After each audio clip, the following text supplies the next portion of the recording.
Bonjour, Monsieur Touré, et bienvenue. Bon retour sur film. Bonjour Aboubakar, bonjour à vos collègues chroniqueurs, bonjour à vos millions d'auditeurs et de téléspectateurs. Merci d'avoir accepté notre invitation. Je posais la question par rapport à cette requête que vous avez introduite, cette requête aux fins d'interprétation du récent arrêt de la Cour suprême dans l'affaire ministère public contre Dr Mohamed Diané, ancien ministre d'État. La première question qui nous vient à l'esprit, cette requête qui date du 8 août, donc qui est intervenue soit 2 semaines après le rendu de l'arrêt controversé de la CRIEF, ou en fait de l'arrêt qui prête à confusion de la Cour suprême, n'est-elle pas intervenue sur le tard, monsieur le procureur? Pourquoi avoir attendu 2 semaines pour introduire auprès de la Cour suprême une requête aux fins d'interprétation de cet arrêt?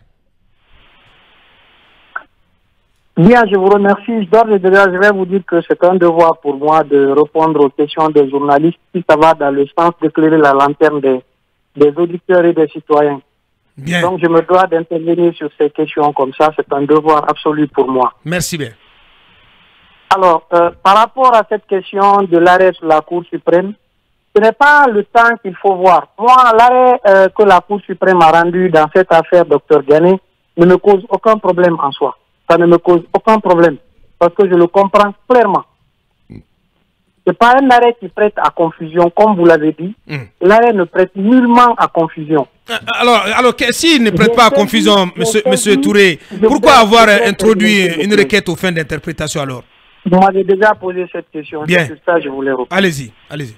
J'ai saisi la Cour suprême parce que tout simplement, j'ai constaté que les spécialistes de droit eux-mêmes, je ne sais pas si c'est de mauvaise foi, sont en train d'empoisonner, d'intoxiquer la population par rapport à la portée de cet arrêt. Sinon, moi, je sais lire entre les lignes, je sais que cet arrêt n'a aucun problème.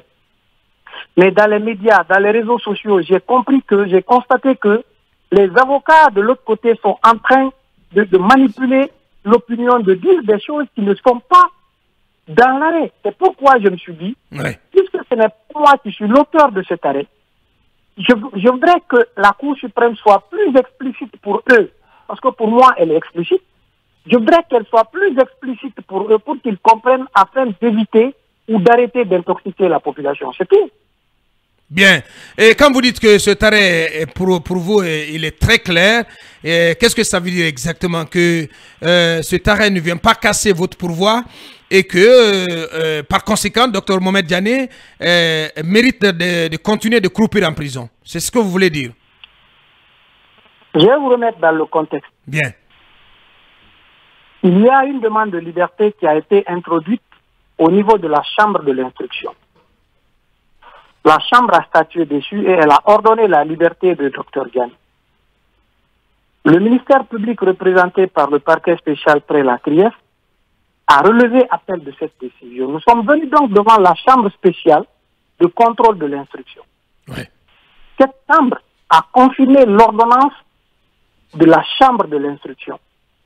Je me suis pourvu en cassation. Donc, je suis allé en cassation pour que la Cour suprême casse l'arrêt de la chambre spéciale de contrôle de l'instruction avec des motifs que j'ai évoqués dans ma requête. Dans l'examen de ce pourvoi, la Cour suprême a statué. Tous les bons juristes, en tout cas les juristes avertis, savent qu'une décision de justice comprend principalement 2 parties. Les motifs et les dispositifs. Les motifs sont les raisons qui ont amené le juge à entreprendre une décision dont le résumé se trouve dans le dispositif. Alors, si vous ne comprenez pas le dispositif, lisez au moins les motifs qui ont conduit le juge à prendre cette décision. C'est simple. Si vous permettez, dans les motifs de la Cour suprême, je ne sais pas si vous avez l'arrêt sous vos yeux. Ben non, on a votre requête plutôt sous les yeux. Je ne sais même pas comment vous l'avez obtenu parce que c'était pas... Mais non, mais il faut le préciser que c'est des médias guinéens. Voilà, on est tombé là-dessus chez nos confrères de médias guinéens. C'est un média prescripteur quand même. Il avait un caractère public, c'était destiné à la Cour suprême. Je suis très surpris que ça se retrouve là-bas. De toutes les façons, je voudrais que vous sachiez que dans le raisonnement de la Cour suprême, le juge suprême dit dans son raisonnement, considérant, parce que là-bas, il considère les faits, parce qu'il faut retenir que la Cour suprême n'est pas un juge de fait, n'est pas un juge de fond. C'est un juge de droit. Oui. Donc, la Cour suprême considère les événements, considère les faits, après elle tire les conséquences. Donc, elle a dit, considérant que, pendant qu'elle est en train d'examiner le pourvoi en cassation par rapport à la liberté de Dr Ghané, elle a constaté que le dossier de Dr Ghané est en train d'être débattu devant le juge de fond de la CRIEF. Donc, le dossier est ouvert et les débats ont sérieusement évolué. Je reprends textuellement les termes du juge suprême. Il dit les débats ont sérieusement évolué. Or, l'article 244 du Code de procédure pénale dit lorsqu'une juridiction de jugement est saisie, tel que ce cas, il revient à cette juridiction-là de statuer sur la liberté. Parce que la liberté est une procédure qui peut être demandée, mais à toute époque de la procédure, à toutes les étapes de la procédure. Donc la Cour suprême dit, pendant que moi j'examine ce pourvoi-là, j'ai constaté que le juge de fond de la CRIEF a évolué sérieusement dans l'examen de cette affaire. Or, le législateur dit qu'il est compétent pour examiner, pour statuer sur toutes les demandes de liberté, même si la Cour suprême est saisie. Et donc, il me revient donc de constater que l'examen que je suis en train de faire ici est sans objet, parce que les mêmes demandes peuvent être portées devant le juge de fond de la CRIEF. Conséquemment, je ne peux pas examiner ce pourvoi-là, parce que ce que je peux dire ici, la même chose peut être demandée devant le juge de la CRIEF. Donc, allez là-bas. Dans son dispositif, donc, il a dit, constate que le juge de fond de la CRIEF est saisi, déclare donc sans objet l'examen de ce pourvoi. L'examen de ce pourvoi est sans objet dès lors que les mêmes choses peuvent être demandées devant le juge de fond qui est compétent. Très bien. Oui, Mamadou. Bien. La question tout de suite qui me vient à l'esprit justement, est-ce que au préalable le juge de fond de la CRIEF n'avait pas été saisi effectivement sur la question de libération provisoire? Je ne parle pas du fait que le juge du fond, au moment où la Cour suprême, donc le juge suprême étudiait le dossier, était sur le fond du dossier, mais que justement l'intéressé n'avait pas déjà saisi le juge du fond pour une libération, la question de libération provisoire. C'est là ma question en fait, je ne comprends pas. Parce qu'on a l'impression que cette demande lui avait déjà été adressée et qu'il avait statué là-dessus. Après, vous vous êtes pourvu contre cette décision. D'accord, je vous le concède parce que vous n'êtes pas juriste, je ne sais pas. Mais non, pas du tout. La demande qui a été, voilà justement, la demande qui a été posée devant le juge de la CRIEF, c'était à la phase de l'instruction. C'était les juges d'instruction qui ont été saisis de cette demande. Bien. Mais à date, les juges ont conclu au renvoi de Dr Ghané devant la chambre de jugement pour qu'il soit jugé conformément à la loi. Cette fois-ci, c'est une autre formation qui prend, qu'on appelle la formation de jugement, qui est en train de statuer. Et devant cette formation, aucune demande de liberté n'a été posée. Bien. Les demandes qui ont été portées devant le juge, la chambre de jugement, c'était que la chambre de jugement était même incompétente pour connaître de cette affaire dès lors que les avocats avaient fait un pourvoi contre, si vous voulez, l'arrêt de renvoi devant la chambre de jugement. Mais la demande de liberté n'a jamais été posée devant la chambre de jugement. Jamais. Je suis catégorique là-dessus. Allez-y. La suite à Talibé avant l'icône. Alors, monsieur le procureur, dans votre requête au niveau de l'exposé des faits, vous faites constater, vous l'avez déjà dit, que vous, parquet spécial, avez formé pourvoi contre l'arrêt de la chambre de contrôle de l'instruction en date du 10 janvier 2023. C'est-à-dire que le 10 janvier 2023, vous êtes donc pourvu en cassation. Alors, les avocats de Dr Diané estiment que dès lors que votre pourvoi contre la libération de Dr Diané est intervenu avant l'ouverture de son procès, la Cour suprême ne saurait juger en fonction des débats actuellement en cours sur le fond du dossier, et que donc la Cour suprême a statué en fonction de votre pourvoi qui date d'avant l'ouverture du procès, et par conséquent elle vous déboute en constatant que votre pourvoi est sans objet. C'est l'interprétation, en tout cas les explications que donnent les avocats de Dr Diané. Oui, ça c'est eux qui ont voulu donner cette explication. Je voudrais, c'est pourquoi j'ai demandé est-ce que vous avez l'arrêt sous vos yeux. J'ai interprété l'arrêt, les dispositifs de la Cour suprême. Ça ne peut nullement intervenir. Si la Cour suprême me déboutait de mon pourvoi, elle allait être plus explicite. Elle allait dire carrément, rejette le pourvoi du parquet spécial. Rejette le pourvoi du parquet spécial. Quand c'est comme ça, moi j'allais me rallier carrément. On n'avait même pas besoin de me signifier quoi que ce soit. Dès l'instant que le greffier de la Cour suprême me transmettait l'arrêt, mais j'exécutais parce que c'est le juge suprême. Bien. Mais le juge suprême dit que lui, il ne peut plus examiner cette demande de liberté dès l'instant que cette même demande doit être portée devant le juge, devant lequel nous sommes. Donc, c'est pourquoi j'ai dit, puisque eux-mêmes, ils sont en train de créer la confusion, revenons devant celui qui a pris cette décision. Il va nous dire ce qu'il a voulu dire. Mais personne ne peut être plus royaliste que la Cour suprême dans ce cadre. Très bien. Allez-y, Lincoln. Alors, monsieur le procureur, je vais vous poser une question que beaucoup, en tout cas, ont dans leur tête comme interrogation aujourd'hui.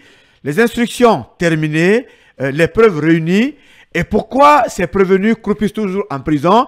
Est-ce qu'il n'y a pas une possibilité de mettre sous contrôle judiciaire pour pouvoir au moins rester chez eux et en venir attendant répondre soit quand même convoqué à nouveau pour être devant le juge? Qu'est-ce qui empêcherait cette démarche? Mais rien n'empêche, les avocats, ils sont libres de demander ça à tout moment, je vous l'ai dit. Mais c'est demandé à plusieurs sauf moments. sauf que de manière récurrente, ces demandes semblent être rejetées systématiquement. Ça n'a jamais été rejeté. La preuve est que la Chambre de l'instruction a ordonné leur liberté. La Chambre spéciale de contrôle de l'instruction a confirmé l'arrêt. Ils ont été... Ouais, vous vous opposez en tant que procureur, toujours. Ouais. Donc le problème, c'est à votre niveau. Ouais. Est-ce que vous êtes là, monsieur le procureur? Non, on vous accuse de vous opposer systématiquement à toute demande de mise en liberté de ces anciens dignitaires. On dit que vous ne voulez pas les voir dehors. Et que vous recevez des instructions du palais Mohamed V. Qu'est-ce que vous répondez à ces accusations, monsieur Touré? J'ai réagi parce que vous avez dit que ce sont des demandes qui sont systématiquement rejetées, alors que ça n'a jamais été le cas. Les demandes sont portées devant les juges et le procureur n'est pas juge. On a voulu dire que vous vous y opposez systématiquement. Oui, systématiquement. Voilà, oui, c'est différent. C'est pas systématique. Je ne m'oppose pas systématiquement. Je m'oppose aux conditions dans lesquelles les libertés ont été accordées. En tant que magistrat du ministère public, on ne peut pas me dénier ce droit. C'est pas possible parce que je suis parti au procès et je tiens ces attributions du code de procédure pénale. Quand vous parlez de conditions, vous faites allusion à quoi, monsieur le procureur, concrètement? Non, ces conditions, je les développe tout le temps devant les juges. C'est pas devant les médias, je les développe. Bien. Peut-être dernière question avec vous, Bassi. Oui, on a l'impression, monsieur le procureur, que les procédures pendantes devant la CRIEF sont lentes. Kassouri et compagnie ont fait plus d'1 an aujourd'hui en détention. Qu'est-ce qu'il faut faire aujourd'hui pour faciliter l'accélération de cette procédure, de ce dossier qui est pendant devant la CRIEF, pour qu'ils soient situés sur leur sort? Oui, quand vous parlez de lenteur, il va falloir que vous remettiez dans le contexte des enquêtes financières. Les enquêtes financières, même le législateur est conscient que c'est des enquêtes qui vont à pas de caméléon. C'est pourquoi même dans le code de procédure pénale, lorsque vous regardez ou vous lisez, les détentions provisoires, par exemple, en matière de détournement de deniers publics, ça peut aller jusqu'au-delà de 12 mois. C'est le législateur qui l'a consacré, eu égard à la complexité des enquêtes financières. Donc la lenteur, même le législateur en est conscient, c'est inhérent aux enquêtes financières. Deuxièmement, la lenteur là dont vous parlez là, ce n'est pas nous. C'est aussi les avocats de ces prévenus qui soulèvent à tout bout de champ des exceptions qui ne font que retarder la procédure. Lorsque vous êtes devant une juridiction de jugement, vous dites non, je soulève la QPC, la question prioritaire de constitutionnalité. Cette question, vous dites non, les poursuites ne sont pas légales. C'est inconstitutionnel. Mais quand c'est comme ça, le juge de fond, il transmet tous les dossiers à la Cour suprême pour qu'elle juge la constitutionnalité. Tout ça, c'est des motifs de retard de la procédure. Or, c'est eux qui soulèvent ces questions et c'est eux dont les clients sont en prison. Ce n'est pas le ministère public qui a soulevé ces questions. Des clients, pour la plupart, monsieur le procureur spécial, malades et certains même dans un état à des moments donnés critiques. Ce fut le cas de Kassory qui a même été contraint de répondre aux questions du juge par la mimique, par la gestuelle. Damaro qui a énormément souffert aussi en prison. Qu'est-ce que vous faites de tous ces cas, de la situation de ces anciens dignitaires, tous presque malades en prison? Y a-t-il pas un aménagement spécial possible pour leur permettre, voilà, je repose la question de Lincoln, pour leur permettre d'être chez eux ou d'être, en tout cas, de bénéficier de soins appropriés pour être aptes à faire face à la CRIEF? Boubacar, il y a des choses dans vos propos que je voudrais corriger parce que je sais que vous l'avez dit, mais par méconnaissance de certaines choses. Bien. Allez-y. Il y a que la CRIEF ne détient pas systématiquement. Nous avons aujourd'hui une population de poursuivis de près de 240 personnes poursuivies. Ouais. Sur les 240 personnes, il n'y a pas 15 personnes en détention. Ça, c'est les statistiques. Pour vous dire qu'on n'est pas systématiquement en phase de détention. Deuxièmement, Dr Ibrahima Kassory Fofana, vous dites qu'il a été contraint de répondre. Il n'a jamais été contraint de répondre. Hein? Le juge lui a posé des questions de façon libre. Il n'a pas été contraint de répondre. On ne contraint jamais quelqu'un à répondre devant un juge. Troisièmement, oui, il a parlé de façon audible. Il n'a pas parlé avec le gestuel. Il n'a pas parlé avec le mimique. Il a parlé de façon audible. Ok. Voilà. Et bien. Donc, moi, je dis, c'est des choses. Dr Ibrahima Kassory est à l'hôpital depuis février passé. Il n'est pas en détention à la maison centrale. Il est à la clinique Pasteur depuis le mois de février dernier. Et Damaro? Mais Damaro, il est à l'hôpital. Il est à Sino-Guinéen. Oui, mais tous les rapports médicaux concernant Kassory indiquent qu'il a besoin d'être évacué pour bénéficier de soins appropriés. Mais moi, je ne suis pas juge qui peut ordonner une évacuation. Il n'y a que les juges qui peuvent le faire. Même eux, ils sont limités dans leur manœuvre. Mais qu'ils viennent devant les juges pour en débattre.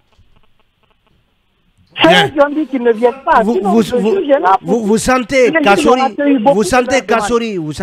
Kassory en capacité physique de venir devant la barre, devant la CRIEF et répondre? Oui, absolument. C'est un refus pour vous? C'est un refus? Parce que... Il a exprimé de vive voix. Il a écrit une tribune de 15 pages pour dire qu'il ne viendra jamais devant la CRIEF pour s'expliquer. Oui, ça c'est une chose, mais la réalité de son état sanitaire peut être une autre chose. Oui. Oui, monsieur le procureur. Je vous sais très raisonnable. Vous ne pouvez pas faire l'avocat du diable. Non, l'un s'en faut. Non. Dont vous êtes en train de parler, celui dont vous êtes en train de parler, a dit de vive voix. Et il n'est pas limité à la parole. Il a écrit. Qu'est-ce qui est plus que ça? Vous l'avez prenez, vous allez le dire. Oui, mais finalement, où est le visage humain de la justice, monsieur le procureur? Donc vous lui en voulez pour cette turbine dans laquelle il vous a descendu. Oui, le visage humain, quand même. Vous n'avez pas quand même une pierre à la place du cœur, monsieur le procureur? La justice a un visage humain. Oui. La preuve est que quand il est tombé malade, un malade, on le soigne, on l'envoie à l'hôpital pour le soigner. Vous auriez parlé de visage inhumain de la justice si on avait refusé un quelconque soin à quelqu'un d'autre, à quelqu'un. Mais ils sont déjà à l'hôpital, à la disposition d'un médecin. Vous ne pouvez pas me parler du visage inhumain de la justice dans ce cadre. Bien. J'ai une question sur le cas Oye Guilavogui, parce que c'est important. Oye, quand même, qui est sans avocat, et qui voit systématiquement, là aussi, j'emploie le mot systématiquement, toutes ces demandes de remise en liberté provisoire rejetées. Par quoi cela s'explique, monsieur le procureur? Oye, son cas est pendant devant les juges. Je ne peux pas vous donner une quelconque explication sur ça. Ce sont ces avocats qui se sont déportés. La chambre de jugement a écrit au barreau pour lui faire des commissions d'office.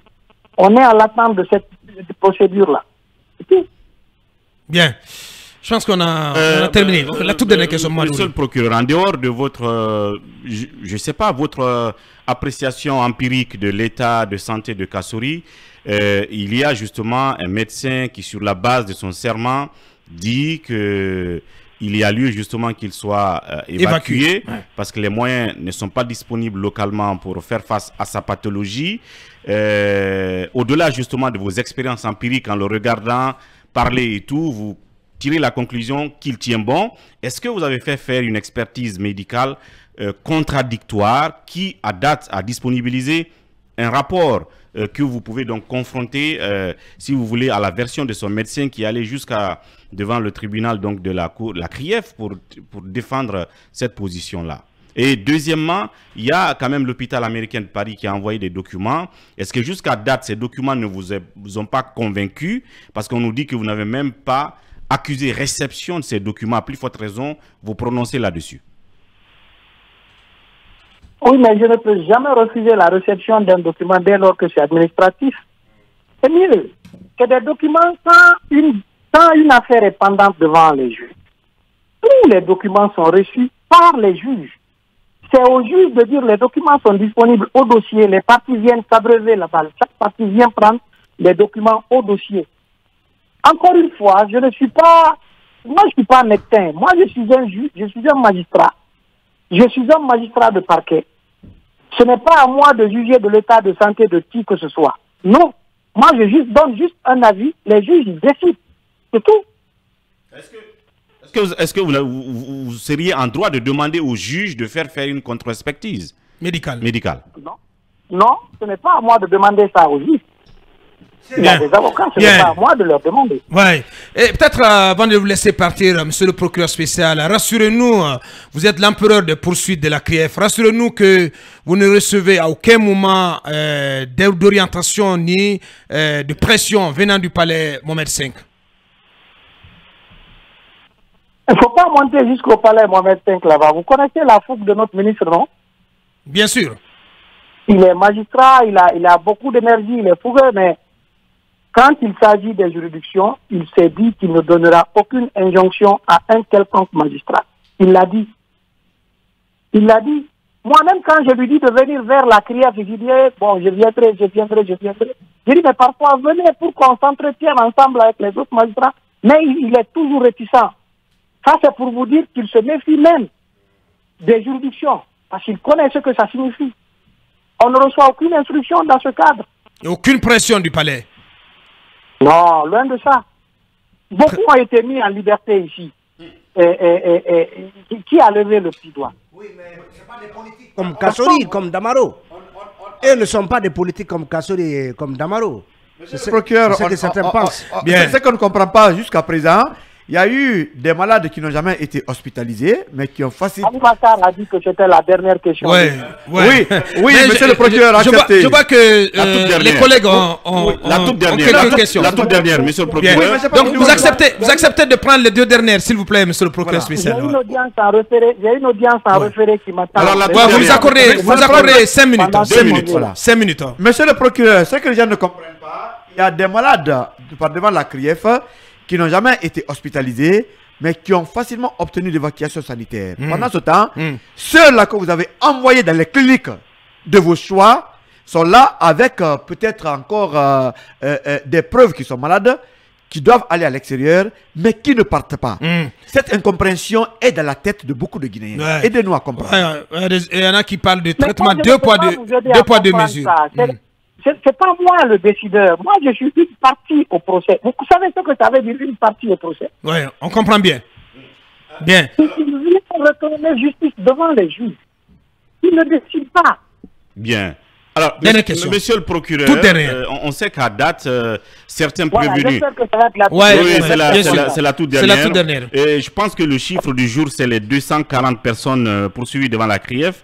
C'est bien que... Une quinzaine seulement en prison. En prison, c'est cette Ah, une statistique-là. quinzaine, ça ne fait pas 15. Ça fait pas 15. Ouais. Très bien. Non, non, c'est Ouais. c'est des statistiques dont on avait besoin. Maintenant, au nombre de ces 240, on sait qu'il y a certains qui ont payé Des cautions. des cautions, 1 milliard, certains des centaines de millions et tout le reste.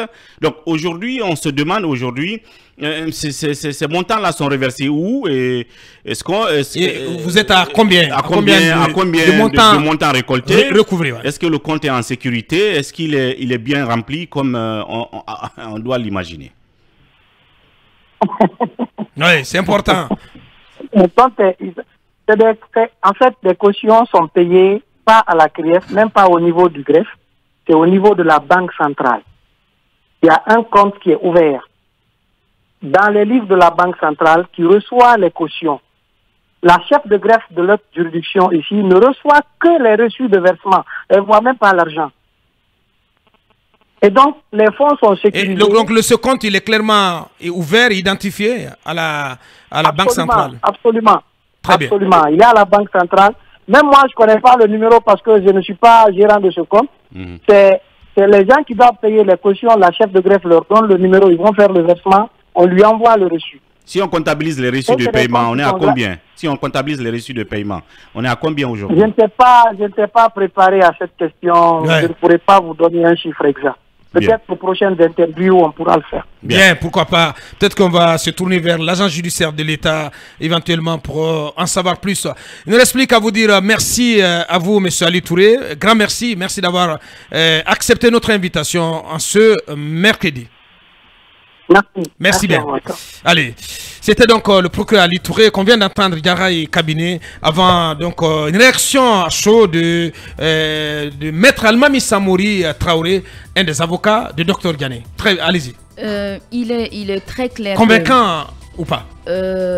Oui, plus ou moins. Plus ou moins convaincant. Oui, bien sûr. Parce que dans son intervention, je comprends désormais qu'il est très clair que si les Kassori et compagnie ne viennent pas discuter de la question de liberté provisoire devant le juge, elle ne sera pas du tout accordée. C'est ce que je comprends dans son intervention. Mais bien sûr, puisque selon le procureur spécial de la CRIEF, ils ont adressé des requêtes dans ce sens-là jusqu'à la Cour suprême. Après, il a dit qu'il faudrait qu'ils viennent discuter de cela avec le juge Francisco Vazoumanigui. Et c'est clair désormais. Ça veut dire tout simplement qu'on sous-entend dans leur approche ou dans leur démarche que tant que ceux-ci-là ne viendront pas discuter avec le juge face à face... Donc ce sont les avocats concernés qui s'y méprennent. Oui, bien sûr. Pourquoi pas? Après, vous voyez quand même que le procureur spécial n'est pas du tout convaincu par rapport à l'état de santé de ces accusés. Et il revient de soi qu'il veuille coûte que coûte que ceux-ci-là viennent discuter avec le juge pour pouvoir leur accorder ou pas cette liberté provisoire. Merci, Yahay. Allez, en attendant cabinet, nous repartons au stand pour joindre Maître Almami Samori Traoré, un des avocats du docteur Mohamed Diané. Il est en direct. Bon.